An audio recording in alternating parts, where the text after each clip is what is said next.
Welcome to Stay Paid, your number one sales and marketing podcast on a mission to help you close more deals, retain more business, and build the life of freedom you're working towards, but only if you're willing to take action today. My name is Josh Dyke, Chief Marketing Officer at Reminder Media, joined as always by Luke Akery, President of Reminder Media. And our guest today is Dave Garland. Dave is Managing Partner of Second Century Ventures, the most active venture fund powering real estate technology, and leads Reach, the award-winning global accelerator program. With decades of experience investing, advising, and leading teams around the world, Dave has helped scale some of the most influential startups in the industry, shaping the future of real estate innovation. Dave, welcome to Stay Paid. Thanks for being here. Hey, thank you for having me, guys. Really appreciate the time.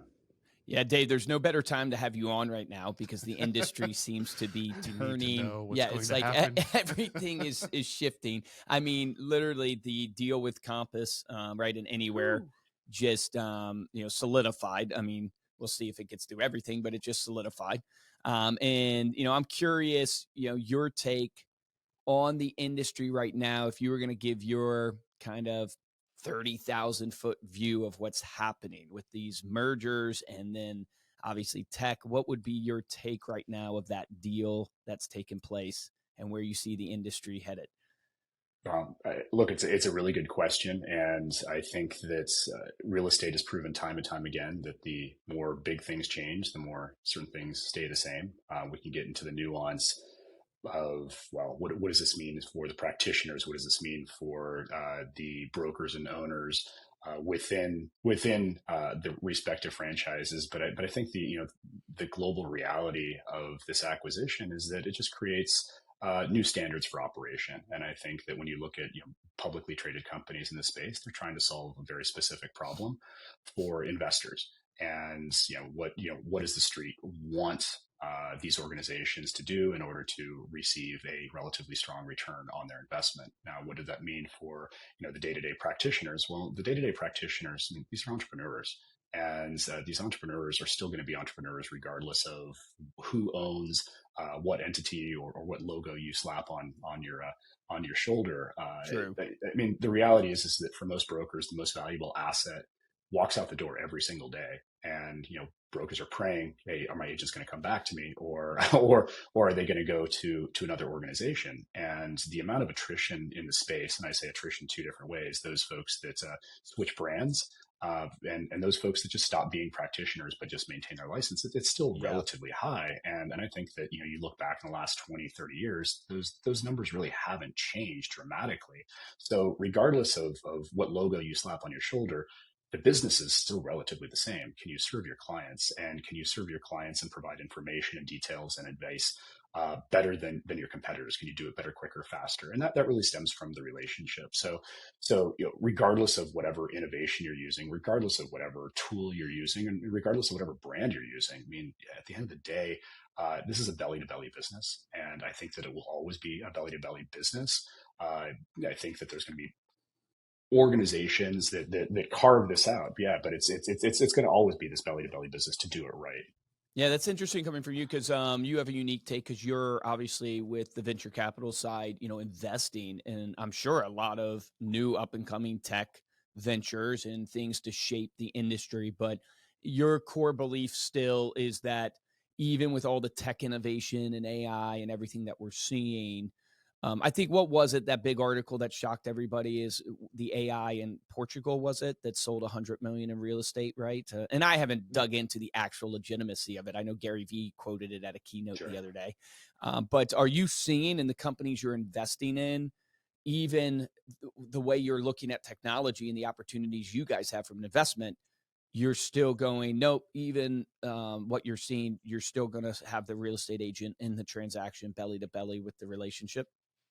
Really, that's the core of what we do, and why Second Century Ventures was founded and exists. It's to ensure that innovation happens with the realtor in mind, and it is a partner to the realtor. So all of the tools and technologies and innovations that we choose to invest in are there to serve for the benefit of the practitioner. And I say practitioner in, very big umbrella term, right? So you have your realtors, your agents, your brokers, your teams, but also the practitioners of the loan officers, the settlement service, the title escrow, the appraisers, inspectors, all of these players in this space are leveraging technology as part of their business one way or the other. Our job is to find the best technologies that keep these practitioners central to the transaction, because when you have the individual person in the middle with the technology tools on top of it, it kind of creates, if used right, it can create a superpower, and that benefits the consumer. So to the extent that the consumer has that demand and you can take better, quicker, more decisive action and be the individual or organization that provides the appropriate information for the betterment of the deal for the customer, then that's what allows you to win. That's what allows you to differentiate yourself. It's sort of rare. Like nowadays, I think you mentioned AI. I can't think of a company in the last 2 years in our portfolio that doesn't use AI as one part of their strategic operations or value proposition. It doesn't Yeah. necessarily mean that it's meant to replace the practitioner in general. Now, there's going to be certain times where innovation does replace certain tasks, and those tasks may be managed by individuals, and those individuals may need to either level up or modify their positions. But the underlying reality of it is that as long as humans are there controlling, then this innovation is really like a tool for their respective success. And I believe that our ability to make consumers comfortable is going to be a really direct predictor of deal velocity and partnership success. And that's a very soft skill. I don't care how much AI you can apply to that. Now, I can create an AI tool or an agentic system to create a workflow, to submit an offer, to close a deal, et cetera. There could be a lot of slop in that. There could be a lot of waste, and there probably will be tools along the edge there that help to either streamline the functionality or solve for how do we broker at scale. But the reality is that that's going to be an edge case, right? Most of the time, people are still transacting homes between that 6 to 10 year period, depending on your region in the United States. And these are folks that the studies say that these are people over 50, 60 years old. To my knowledge right now, they're not wanting to deal with an agentic system. There's a trustworthiness function there that is only served, again, by that belly to belly relationship. Interesting. So a little bit of the thesis, which I do buy into, is like, human adoption in human beings today. Like you take your baby boomer generation, they're probably not going to adopt AI at the rate that you would need in order to get people to actually do the whole transaction through technology, and that's just because of their own convenience or their own desires. It's interesting because I look at the industry and I see the industry, everybody's headed towards this idea of this integrated services model and this super app type model, right? I think Zillow coined that phrase of we're trying to build this super app, or somebody did around them. But you can see that across the industry is going, okay, everybody's trying to get this application that can help the consumer with convenience of the transaction, from paperwork to showings to all the stuff that it goes around this transaction. And they also want to tie in all the integrated services. So lending and title and home inspection and all that stuff. Like that's the big race right now. And I'm just curious, when you're looking at the companies that you can invest in and technologies, are you seeing anything unique out there that's happening? Or like, what are some of the cool things that you're seeing that would allow that potential to come true? I'm just curious what you're seeing out there in the venture space. Yeah, I think that you have two different types of companies. Those companies that are trying to solve for one very specific problem, and then those companies that want to do the full stack integration and solve multiple problems. You mentioned the example of Zillow and the full stack. Hey, we want a super app, and that's not necessarily a new concept. Most of the big franchises and brokerages have tried their own various models of super apps, and really, I think you have to ask the question: who's that benefit? Does that provide a direct benefit to the customer, or does that provide a direct benefit to the practitioner who's just trying to reduce office costs, or does it create a um, a variance in the relationship between the broker and agent. Because if a broker is trying to create a super app and ensure that their agents use it, a lot of times agents will say, well, why? Right? Why do I need to use this app when I'm just fine with my CRM and my transaction management tool or with my pen and paper? Right. And oftentimes it's, it creates management efficiency from a brokerage standpoint, or at a portal level, it can create ancillary revenue opportunities. But again, it's like, okay, are we doing efficiency for additional revenue extraction? Right. Like this whole idea that, hey, if commissions are compressed, where am I going to get my revenue? And if I'm a big vendor in this space, of course, I want people to use all of my tools and I want to extract as Hmm. much economic value as possible. But to the consumer, what do they care? At the end of the day, they're like, I want this transaction done.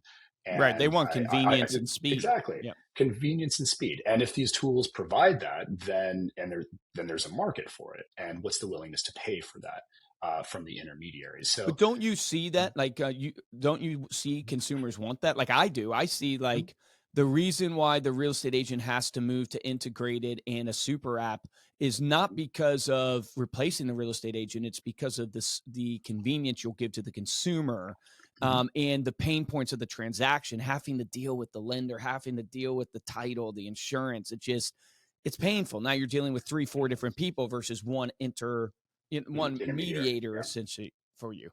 Yeah, and that's a good point. And I think that it comes down to, well, what's the goal of the consumer? I mean, for some consumers, it's speed and ease. For others, it's price point, right? So if you're forcing me to work with a set of intermediaries, let's say lenders, appraisers, or inspectors, et cetera, that may charge a higher value, but I don't know as a consumer, it's really difficult for me to parse that through. But if I have optionality in the space, which I think you see a lot of consumers, they get frustrated with the process because there has historically been a lack of transparency, That's a great point. whether Yeah. it be in terms of like, okay, let's take a look at the closing statement, right? Like, what are all these fees for?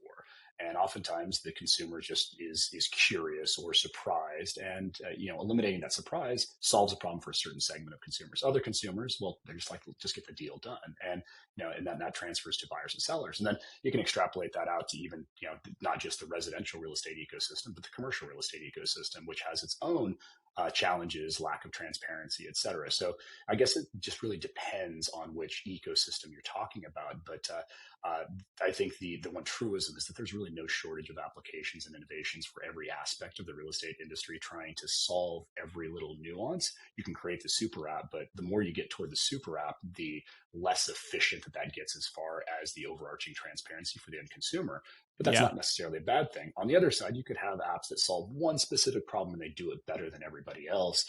And that could be a net benefit to the practitioner as well. And we see it on both sides of the equation. And in particular, you look at other countries and the way that they do transactions, and let's say they may have commission spreads that are much less than the United States, so they tend to rely on other ancillary service models, and you'll see some of these packaged integration type services, but you'll also see things that are important post transaction as well, and staying in front of that consumer and providing services after the fact. I think a good example in the United States is a lot of agents will tend to take on property management just for the ease of service for consumers that may be purchasing assets for rental, but also it's a good ancillary rental stream. And on top of that, what tends to happen is those become quicker sellers and or future buyers if you have a tenant. So it's like what can you do to get involved within the go to market marketing process in order to maintain your farm, right? Because at the end of the day, this is sales. If you're a practitioner, right? If you're a Yes. broker, you're recruiting the best agents. If you're an agent, you're always trying to make sure that your farm is taken care of. And that gets back to the idea of, are you building relationships or are you just building transactions? And if you're building relationships, you're building a career. If you're just building for transactions, well, then you're at the whim of the marketplace. And I think that studies have shown time and again that those folks that are really good at nurturing their farm, it doesn't have to be a huge farm. Your CRM doesn't have to have tens of thousands of people in it. I mean, if you've got a good farm of 200-300 people and you nurture it, I don't care if you're a resi agent, a commercial agent, that's a recipe for a great life. Yeah, it's so well said, because at the end of the day, like the consumer, they want convenience, but the transaction, they ultimately have to have trust.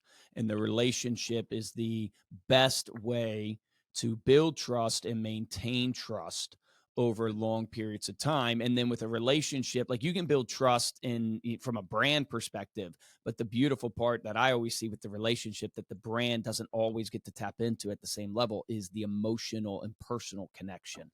And you'd be surprised, I mean, that people will do business with people just because it's like, I want to support them. I know their kids play soccer with my kids. And it's just like that. You can't, even in a brand, like it's almost impossible to invoke that same emotion from a brand standpoint. So it's like the relationship is the medium to really solidify that trust, which I think is going to maintain. I'm curious for you, going back to this, kind of overarching of the industry. Do you believe that especially because you worked at Remax for a long time, right? You did a lot of stuff there. Do you Yeah, I think did like some a advisory work for them. Remax? Okay, you do a Remax and a Keller Williams will merge this year, or like you're going to see a lot more roll up in the actual real estate space this year? What's your thoughts there?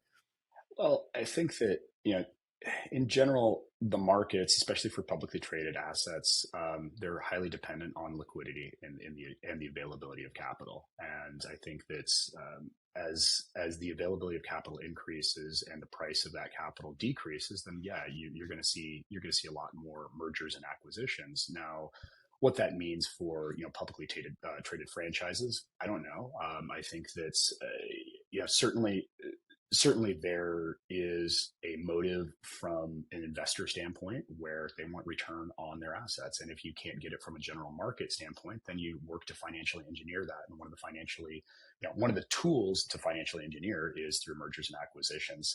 So is that a likelihood this year? I would guess so. I mean, if I'm not super impressive at reading tea leaves, but if I were to guess, do interest rates go down? Does the cost of capital decrease for some of these large organizations? Is the availability of liquidity more in 2026 than 2025? I'd say, yeah, the trend seems to point to yes.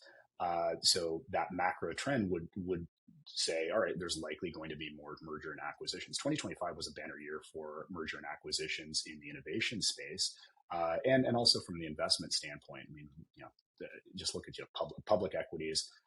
Yeah, the S&P is the highest that it's been in a long time. I mean, it's crazy. The challenge in the housing market is really, well, everybody's still expecting these lower mortgage rates, and that bemoans some risk within the bond markets at the moment because the treasuries are still not where they need to be for those people who are locked in under 3% to justify a move.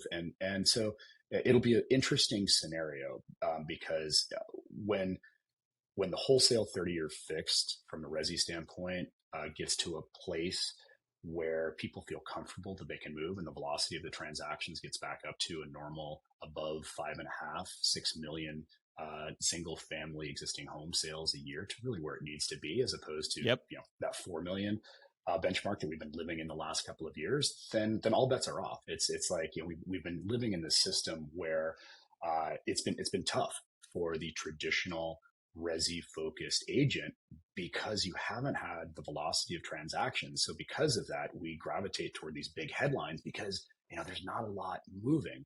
And so this fear's been around for a number of years, and everybody's waiting for this dam to break loose. When the good times roll for the resi agents, I think we forget about all these big merger and acquisitions. We forget about all that stuff. We get back to work.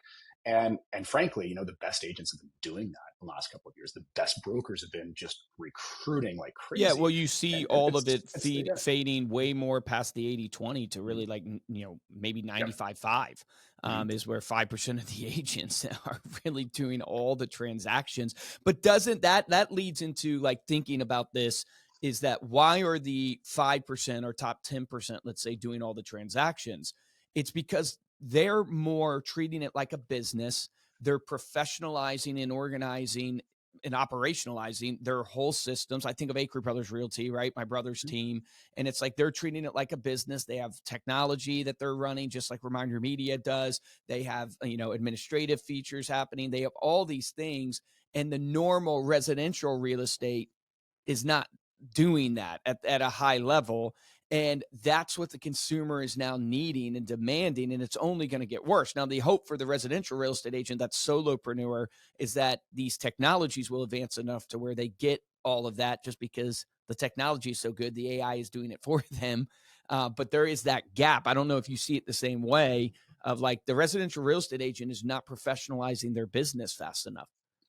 Look, I think that people gravitate toward confidence. And if you've got a process and a system that is repeating and providing good service, you're going to win in your market. And that takes time and thoughtfulness and effort to build those systems and then to consistently make them better with very solid feedback loops.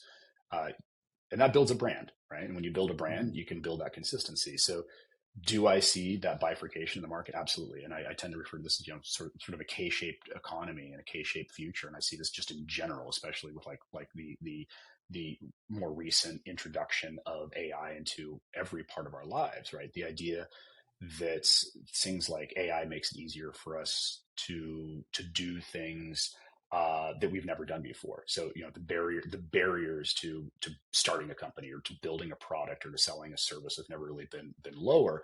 But rather than praying that somebody, let's say, is going to hire you. I see this with young people a lot. Young people have the opportunity to accelerate their achievement and financial freedom by creating like jobs for themselves that they've never been able to create before in these systems, right? But it takes this dedicated focus. So the ability to compete and not complain, I think, is first and foremost, and that helps to build confidence. But then secondly, the ability to say, okay, what tools can I use to create these systems, these repetitive systems, tweak the systems as necessary, and then provide really good customer service and throw a brand to it. That takes committed focus. And if you provide that committed focus and build a brand, then yeah, you can build something sustainable. Those people that are adopting the appropriate tools, the appropriate technologies, providing their curiosity, bringing that intelligence and creativity to the ecosystem, yeah, those are companies that are thriving. Those individuals and companies that aren't investing in themselves, that aren't investing in those processes, those are the folks that we say, oh gosh, we worry about, are people going to be replaced by AI? Well, you're not really being replaced by AI per se or any type of innovation. You're just being outpaced, Right. right? You're being outpaced by those people that are being curious and intelligent and being and Well, having it's the because creativity your to solve this services problem, are right? going to be worse. Like Right. it's simple as like whether it's AI, the internet, what you name it, right? It's just are your services better than the Mhm. competitor's services, and can you do it at a reasonable within range price as everybody else, from a quality standpoint? And that's the reality that AI will bring. It's just like you're going to be beat by the people who use AI only because they'll be able to provide faster, better, smoother service and lower their cost of operations, and now they can charge you less. And that's the name of the game in all of business that people just don't get. I'm curious, just switching gears, because you deal with a Mhm. lot of like entrepreneurs, a lot of Yeah. founders, right? You're talking to all the visionaries out there. What is it that you've seen over the years investing into these founders and the ones that have made it? I don't know how well, like if your portfolio is like a lot of venture capital out there where there's a lot of losers and a couple of huge winners. Maybe you guys have done a lot better than that. But what do you see in the founders that are really good, and the companies that are really good? So, I'd say first and foremost, I would say that the main bottleneck for the future, and this goes for agents as well, because agents and brokers oftentimes operate, very similarly to the entrepreneurs that we deal with in the innovation space, right? Like the main bottleneck in the future is not like technical skill, but it's really sort of a lack of good ideas, right? Um, in the future, intelligence is going to be really cheap to meter, right? And that may sound crazy, but what we have today would have sounded kind of crazy back in 2020 or 2015, right? And so, when we look at like good founders and good ideas, um, you're looking for people that you throw the term grit is one component, but folks that are genuinely curious about the Hmm. problem at hand. And when they're looking at the problem, whether it be a massive problem like affordability, or like a really small problem like, hey, how do I how do I solve for my lead gen problem, whatever the case may be. Like, what's the problem? How big is the problem? What's the impact? Who benefits if I can solve this problem at scale? And does it work for other industries, right? So, the companies that we invest in are companies that tend to reduce friction in or around transacting, owning, or improving place. And really that's essentially the guts again of the largest asset class in the world. So a lot of the companies that we're involved in, will do things like they'll support the back office worker practitioners, owners, and operators with things like big data, AI, back office accounting, and transactional system. But to support that, we also focus on the financial aspect, right? And this is where we look at financial services or fintech companies that help to manifest the transaction or bring about new equity opportunities for practitioners. But then we also try to support the underlying idea of place by providing appropriate insurance mechanisms to reduce risk for practitioners and consumers. So things like InsurTech are extremely important, and we really know how important that is, especially where I am in California. Insurance prices, I mean, that is the new expense. In Florida, that is a massive expense. In Texas, we see that. So there's some exciting technologies that we're reviewing that reduce that friction point and help to insure assets at scale. But for practitioners, and I think that this is sort of the crux of what you guys like to focus on is marketing services. Marketing services are not only critical for listing and selling, but really for branding and differentiation of a agent or a brokerage and the assets that they represent. So marketing technology has been a very big winner for us, powering many systems that members use every single day. So, and I'd say that the last category that we'll focus on is enhancing place, or this idea of enhancing place, and really that the idea of continuing to add value to the real estate itself post-transaction, or whether it be new construction or providing services to improve the asset. That just helps the economy in general. And when you enhance the asset, then you can enhance the resale value, et cetera. You guys get that. So there's tools along the road for every single one of those categories. And I think that what we're really good at, we've spent 17 years focused on expanding our community, right? To seek out these key challenges. When you start from that top down of saying, what are the problems, right? And what are the problems that agents have, the brokers, the practitioners have? And then ask the question, okay, are these problems universal? Because really what you're trying to get to is that what's referred to as the TAM, or the total addressable market of a given problem.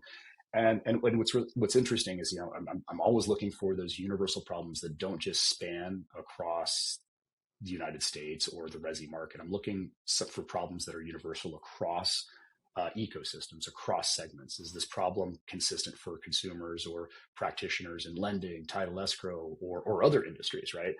And so we've built a strategy to curate this community that provides us feedback. And so this community of owners, operators, developers, practitioners, both domestic and global, give us insight as to what are these problems, right? And you ask the question, well, how are you like a traditional VC where 90% of the companies fail and 10% of them succeed? We haven't had that respective issue because what we're trying to do is solve problems for the community. And if you build a good community, find the universal problems, solve them at scale, and then take those solutions from one geography to another, or one segment to another, then you can really multiply the growth of some of these startups. And if you're meeting the needs of these customers, and when I say customer in this particular instance, it tends to be the practitioner. If you're meeting those needs at scale and they're happy, then the innovator wins, the customer wins, and then we win as well, and the industry wins as whole, because we see ourselves largely as fiduciaries of the ecosystem.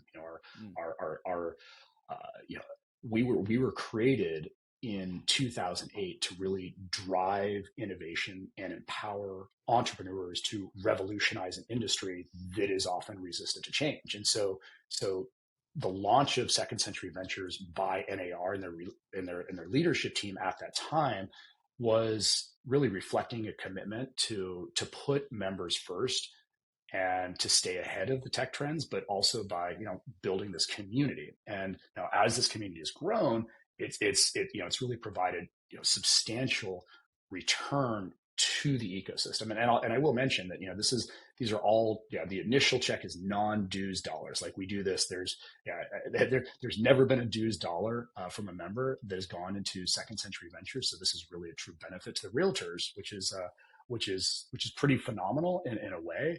And so we'll vet, we'll shape technology, we'll provide mass savings to members, but really the whole idea is that how do we provide these substantial benefits to these practitioners and realtors so they can be the What's beneficiary.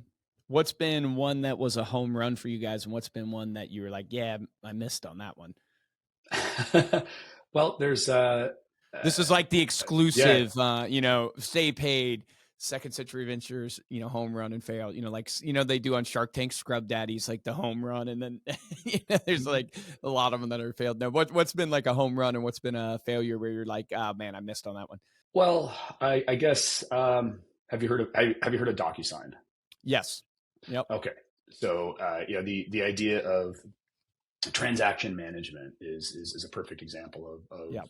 adapting a proven technology from other industries to real estate, right? So we know that DocuSign revolutionized contract execution, streamlined transactions globally, but most people don't know that DocuSign wasn't really in real estate until we actually sort of brought them into the real estate Wow. ecosystem. I did not Uh, realize that. Yeah, that's and crazy. and and so it's and that kind of ushered in a new forum for how we do deals digitally. Like, and if you were a practitioner during COVID, it was very difficult to close deals. So other technologies were extraordinarily important, like remote Yeah. online notarization, right? So we had invested pretty heavily into a couple remote online notarization organizations. For instance, Notarize, which is now going by the moniker of Proof, that really that transformed closings by enhancing secure digital transactions, and you're able to reduce a lot of errors as part of the transaction, saving significant time. And that's another application that's not just uh, germane to the real estate ecosystem, but applies to other real estate ecosystems. So I think if you step back and say, okay, gosh, like what are the big wins? The biggest wins are when we can look at proven technologies in other industries and then bring them into our community. And if, whether they're insure-tech type companies or marketing type tech companies, when we bring them into our active community and juice them even more, they can become, large scale unicorns, decacorns, et cetera, which provides substantive exits, but really they provide substantive benefits to everybody in the ecosystem, to where you can really draw a direct line to enhancing efficiencies or reducing costs as part of the transaction. Mm. What about the one you feel you missed on? You You don't know, have to I name the exact yeah, company if you don't want to, but yeah, I'm just always curious because obviously we learn more from our losses than our yeah. wins oftentimes. And it's like I thought this was going to be a game changer Mhm. technology, but I didn't realize the consumer didn't want it or whatever it is. I'm just Mhm. curious because you have such a unique perspective. We have over 350 investments in our portfolio today, domestic and globally, and, Jeez. and and I think it's a really good question, and I always beat myself up for just not being early enough on certain trend lines. And you see that across the board. I mean, it doesn't mean we're not in some of those companies, but from a valuation standpoint, you say, "Gosh, I wish I would have gotten I into them wish I would have earlier." gotten in a lot sooner.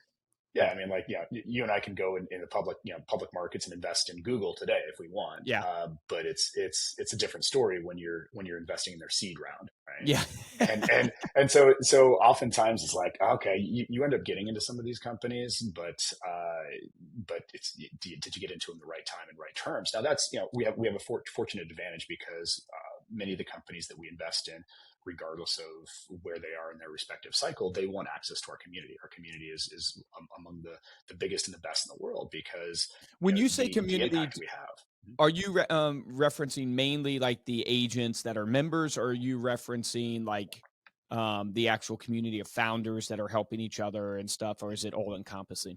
Yeah, so as I mentioned, we're good community builders, and we've been Okay. doing that for 17 years. And it started off with, okay, just the realtor, call it the realtor family, right? And Yeah. since then we've branched out to include owners, operators, developers, Gotcha. Yeah, that's sick. REITs, et cetera, and, and That would and be and on top super of that, valuable. governments as well. So I mean, we have unique partnerships with various governments around the world. We just inked an exclusive partnership with the DLD, the Dubai Land Department, Wow. that's is responsible for 50% of the GDP of Dubai. We have relationships with the NAR equivalents in England and in Canada, in Latin America, in Southeast Asia, Australia. So those partnerships are incredibly important because when you look at the regulations that govern real estate in those respective markets, yeah, that is from a top down. That's how the practitioners will create their pattern recognition. That's where they will be trained. That's where they will get their advice and their governance. So aligning ourselves with the needs of those governing bodies at the top, and then the practitioners and owners and operators at the bottom, you really get a good sense of, well, what the needs are at that time.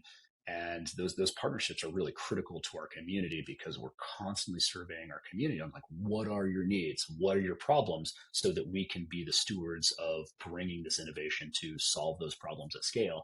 When you solve them at scale, again, if they're universal, then I can take a success story in one region and Yeah. bring it to another. And Yeah. we It's see super that smart. time and time again within our portfolio, with companies start in a certain region and then they come to the US or vice versa. And then we try to amplify their message in other areas. Like a good example is Box Brownie.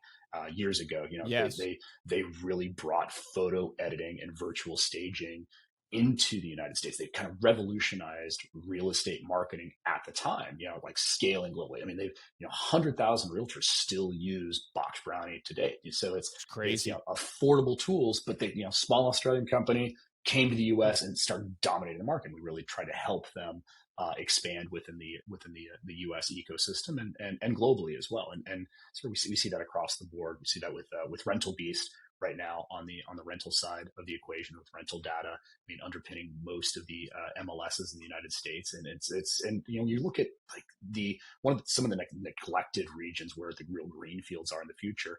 The rental space is just this open green field with a lot of disparate data, and so companies like Rental Beast are stepping up and providing some really important services for that community, to not only provide transparency but efficiency and solid data to the end customers, but also to the practitioners writ large.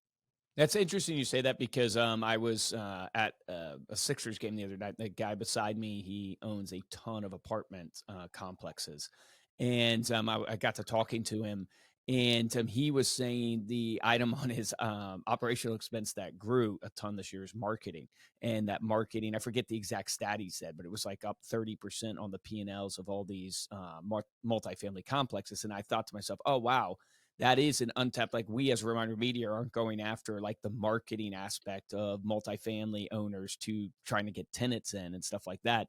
And so, yes, you mentioning like rental is untapped. There's probably a greenfield out there for even the marketing services companies out Oh there yeah. to go help these, owners get tenants in, leasing, stuff like that done. Yeah, super interesting. Well, last question for you, Dave, is knowing what you know now, right, in your journey, you've seen so much over the years, especially in the real estate industry. What would you go back and tell your younger self? What would you tell that 16-year-old kid? What advice?